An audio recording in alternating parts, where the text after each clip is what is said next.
Hello friends, Multitech institute में आपका स्वागत है। मैं दीपक।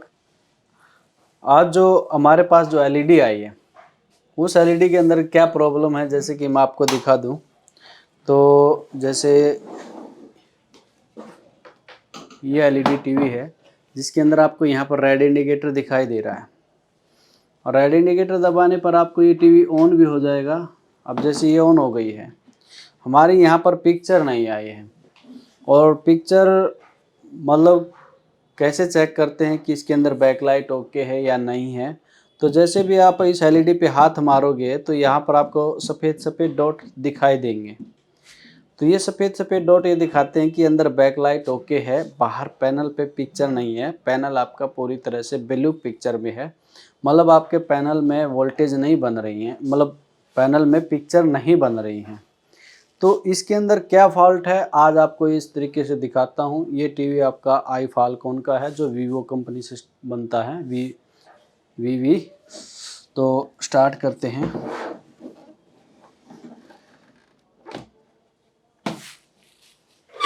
तो पहले हम इसको ओपन करते हैं। तो ये टीवी हमने खोल लिया है। इस टीवी के अंदर अगर आप देखते हो यहाँ पर ये हमारा एक एक्स्ट्रा बैकलाइट मॉड्यूलर भी लगाया हुआ है, जिसमें ये इधर इसकी बैकलाइट आईसी है जो ख़राब हो चुकी है। और ये हमारा एक स्मार्ट बोर्ड के अंदर है जिसमें इस तरीके से ये बन है ये। तो यहाँ पर इसका ये आईआर है। आईआर को देखते हैं, अगर निकल जाता है तो सिर्फ आईआर को ही रख लेते हैं, बाकी चीज़ को बाहर निकाल देते हैं। तो अब हम देखते हैं, टीवी तो हमने ओपन कर लिया है। टीवी को ओपन करने के बाद यहाँ पर देखने को मिला है कि इसके अंदर ऑलरेडी एक प्रॉब्लम भी हो चुकी है, जो यहाँ पर बैकलाइट मॉड्यूलर इसके अंदर लगाया जा चुका है, क्योंकि यहाँ बैकलाइट ड्राइवर इसकी ब्रंट हुई दिखी हुई है, जो जली हुई है। तो यहाँ पर एक हमारा सिंगल कोप का पैनल है जो हमारा V32320 का पैनल है। तो अभी इसके अंदर पावर दे के और इस टीवी को ऑन करके देखते हैं कि हमारे टीवी के अंदर क्या फॉल्ट है। तो यहाँ से इसको ऑन करते हैं। ऑन करने के बाद आपको इन छिद्रों से वोल्टेज भी, मतलब लाइट का प्रकाश भी दिखाई दे रहा है, जिसको आपसे पता चले कि इसके अंदर हमारी बैकलाइट तो ग्लो हो चुकी है। तो हम पैनल पर वोल्टेज चेक करते हैं। यहाँ पर सबसे पहले हम कॉमन ग्राउंड कर लेते हैं। इसको मैं ग्राउंड कर देता हूँ। अब यहाँ पर मैं पैनल पर जो हमारे टिकोन पर 12 वोल्ट आती हैं पहले वो चेक करते हैं। तो यहाँ पर अगर हम चेक करते हैं तो यहाँ से हमारी 12 वोल्ट आ चुकी है। और ये हमारे टिकोन पर अगर चेक करता हूँ, टिकोन पर फ्यूज पर भी हमारी 12 वोल्ट आ चुकी है। टिकोन के बाद अगर आपको इस छोटे प्रिंट होने के कारण आपको दिखाई नहीं देंगे, जैसे अगर आप यहाँ पर अगर फोकस हो सकता है तो देखिए यहाँ पर VGH लिखा हुआ है। तो यहाँ पर टेस्ट पॉइंट है जो कि हमारा VGH का है।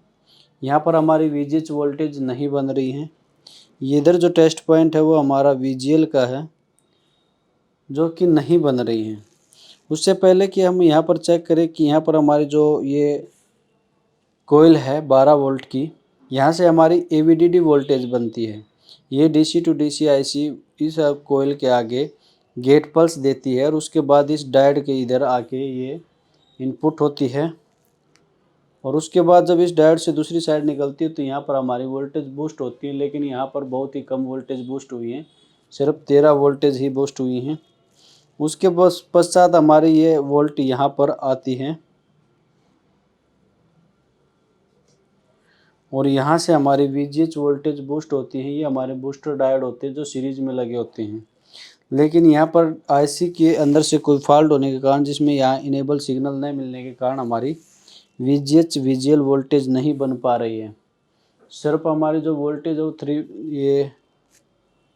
4 वोल्ट तक ही बन पा रही है। तो यहाँ पर हमें इसको रिपेयर करने के लिए कई प्रकार से कर सकते हैं। एक तो तरीका होता है कि हम बॉन्डिंग से इसके स्केलर को चेंज कर दें। दूसरा तरीका होता है कि यहाँ पर हम जो हमारा DC टू DC IC का जो हमारा मॉड्यूल होता है वो इसके अंदर लगा के देखें।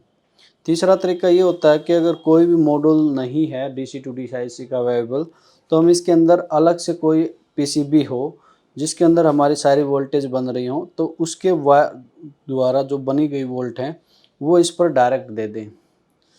ये जो आप देख रहे हैं ये एक अलग से एक त्रिकोण है, जो मैं इसको किसी अदर एलईडी पर यूज कर चुका हूँ। अब इस एलईडी को हम क्या करेंगे, यहाँ से इसके ऊपर जो फ्यूज़ है हमारा, इस फ्यूज़ पर 12 वोल्ट देंगे, एक ग्राउंड देंगे और यहाँ से 3-4 प्रकार की वोल्ट उठा लेंगे। क्योंकि इस त्रिकोण के अंदर क्या है, हमारी सारी वोल्टेज ये DC to DC IC okay है। तो इसके ऊपर से हम जैसे 12 वोल्ट और ग्राउंड देने के बाद 3 या 4 वोल्ट उठा लेंगे। और 3 या 4 वोल्ट कौन सी उठाने की होती हैं, 2 वोल्ट तो मेन होती है वीजीएच और वीजीएल, और 1 वोल्ट होती है हमारी गामा आईसी की। अगर आपको चौथी वोल्ट भी उठानी है तो आप वीकॉम वोल्टेज उठा सकते हो, जो आपकी 5 से 11 होती है। तो ये मैं इसके अंदर आपको कनेक्शन करके दिखाता हूँ कि हमारी पैनल आप में पिक्चर बनती है या नहीं। इससे पहले अगर आप देखना भी चाहते हैं तो जैसे कि यहाँ पर देखिए, जैसे कि आपको यहाँ पर बैकलाइट ऑन दिखाई दे रही होंगी, लेकिन यहाँ पर अपनी कोई भी पिक्चर नहीं है, सिर्फ वाइट डिस्प्ले ही पास हो रही है। मतलब पिक्चर तो ब्लू है लेकिन पीछे बैकलाइट के कारण वाइट धब्बे बन रहे हैं। तो अभी इसके अंदर हमें इसको अंदर इंस्टॉल करना है। जहाँ पर भी हमारी वीजीएच का पॉइंट दे रखा है वहाँ वीजीएच दे देंगे, जहाँ पर हमारी वीजीएल का पॉइंट दे रखा है वहाँ पर हम वीजीएल दे देंगे। तो इस तरीके से हम इसके अंदर अभी वोल्ट पास करने वाले हैं। पैनल का काम करना बहुत ही बारीकी से होता है और हमें सावधानी बरतनी चाहिए कि पैनल का वर्क करते समय हम किस तरह से वर्क कर रहे हैं। तो जहाँ पर भी हमारे टेस्ट पॉइंट है वहाँ पर हमें सोल्डर लगा लेना होता है, यहाँ से पॉइंट जल्दी से कनेक्ट हो जाएं। यहाँ से हम 12 वोल्ट को उठा लेंगे। ये हमारा एवीडीडी का डायोड के कैपेसिटर है, जहाँ पर हमारी एवीडीडी वोल्टेज फिल्टर होती है। तो ये हमारी 12 वोल्ट हम यहाँ दे देते हैं। ये हम इसका ग्राउंड यहाँ दे देते हैं। यहाँ पर जो ये वोल्टेज हैं, अगर आपको यहाँ पर दिखाई दे रहा हो, ये इस तरीके से थोड़ा सा घुमा देता हूँ, ये पॉइंट अगर यहाँ पर शो हो रहा हो तो ये हमारा वीजीएल का पॉइंट है, तो हम यहाँ वीजीएल पर दे देंगे। और यहाँ पर अगर ये पॉइंट अगर आपको दिखाई दे रहा हो, ये वाला, तो ये हमारा वीजीएच का है। और सेम ये कोयल है जो यहाँ पर डायोड से हमारी एवीडीडी वोल्टेज बनाएगी। तो अभी जो हमारा वीजीएल वाला पॉइंट था, तो हम इसको यहाँ पर, ये हमारी वीजीएल वोल्टेज है, तो ये लो वोल्टेज होती है जो गेट को ऑफ करती है। तो हमने ये वीजीएल वोल्टेज देती है। और ये जो वोल्ट होती है हमारी वीजीएच वोल्टेज जो गेट को ऑन करती है, तो ये हमारी हाई वोल्टेज होती है। इसको भी मैं दे देता हूँ।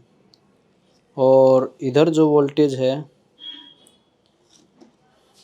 ये हमारी एवीडीडी वोल्टेज है होती है, जो गामा आईसी को ऑपरेट करती है। जब तक हमारी एवीडीडी वोल्टेज गामा आईसी पर नहीं जाएगी तो हमारी ऑपरेट नहीं होगी। गामा आईसी की वोल्टेज हमारी 12 से 20 के अंडर होती है। वीजीएच हमारी 20 से 32 होती है। और वीजीएल हमारी -5 से लेकर -11 वोल्ट तक होती है। तो एक एक पॉइंट फिर से चेक कर लेते हैं क्या हमने सही वोल्ट दिए हैं। ये हमने ग्राउंड दे दिया है। और उसके बाद ये हमारी यहाँ पर फ्यूज हमारी 12 वोल्ट आ गई है। ये हमारी वीजीएच वोल्टेज आ गई है और ये हमारी वीजीएल है और ये हमारी एवीडीडी वोल्टेज है। तो अभी इस टीवी को हम ऑन करके देखते हैं क्या हमारी पिक्चर बन गई है। तो उसके लिए मैं इसके अंदर से एक बार आईआर कनेक्ट कर लेता हूँ। यहाँ से मैंने इसके आईआर कनेक्ट कर दिया है और अब इसके अंदर पिक्चर देख रहे हैं कि हमारी पिक्चर बन रही है कि नहीं बन रही है। ये देखिए हमारी पिक्चर पूरी तरह से ओके हो गई है। इस एलईडी के अंदर क्या था कि हमारी DC to DC IC voltage proper work नहीं कर रही थी, जिसके कारण हमारे पैनल की वोल्टेज नहीं बन रही थी। तो अगर आपके पैनल के अंदर डीसी टू डीसी आईसी ख़राब है तो हम इस तरीके से दूसरे स्केलर से भी वोल्टेज उठाकर यहाँ पर वोल्टेज दे सकते हैं, जिससे हमें DC to DC IC module खरीदने की रिक्वायर नहीं होती है। तो मेन बात यही होती है, अगर आपके पास कोई भी टीवी आता है जो ब्रोकन होता है तो आप उनकी स्केलर या टिकोन इस तरह से रख सकते हैं जिसके अंदर ये सारी वोल्टेज बन रही है। ये मेथड सिर्फ डीसी टू डीसी आईसी पर ही होता है। बाकी जो टिकोन आईसी होती है या गामा आईसी होती है या लेवल शिफ्टर आईसी होती है वो हमें सिम लगानी पड़ती है, उसके बाईपास मेथड नहीं होते हैं। तो डीसी टू डीसी आईसी को कैसे बाईपास किया जाता है तो ये नेक्स्ट वीडियो के अंदर हम आपको दोबारा से डीसी टू डीसी मॉड्यूल लगाकर भी दिखाएंगे। तो आज के लिए इस वीडियो में इतना ही, और आप अच्छे से रिपेयर करना सीखिए। थैंक यू, धन्यवाद।